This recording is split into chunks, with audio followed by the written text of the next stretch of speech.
Jalpaiguri pharmacy কলেজে unit গঠন করল তৃণমূল ছাত্র পরিষদ। শুক্রবার বিকেলে কলেজ চত্বরে এক ছোট অনুষ্ঠানের মধ্য দিয়ে ইউনিট গঠন করা হয়। এরপর জেলা তৃণমূল ছাত্র পরিষদ সভাপতি গৌরব ঘোষের হাত দিয়ে প্রায় 50 জন ছাত্র তৃণমূল ছাত্র পরিষদে যোগ দিয়েছেন বলে সংগঠনের নেতৃত্বদের বক্তব্য। এদিন নতুন ইউনিট গঠনের পরেই নবাগত ছাত্রদের নিয়ে কলেজ চত্বরে মিছিল করেন জেলা নেতৃত্বরা। আজকে জলপাইগুড়ি ফার্মেসি কলেজে মমতা বন্দ্যোপাধ্যায়ের আদর্শে অভিষেক বন্দ্যোপাধ্যায়ের তারুণ্য এবং আমাদের তিনাঙ্কুর ভট্টাচার্যের যে দৈনিক আন্দোলন, সেই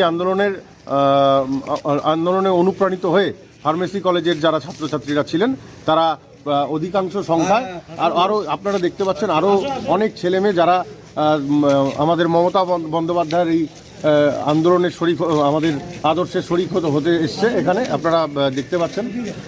তাই সবাই আজকে জয়েন করছে তৃণমূল ছাত্র পরিষদে। আগামী দিনে জলপাইগুড়ি তৃণমূল ছাত্র পরিষদ ফার্মেসি কলেজে একমাত্র এবং সর্বশক্তিশালী দল হয়ে গড়ে উঠবে, এই ব্যাপারে আমরা সম্পূর্ণভাবে বিশ্বাসী।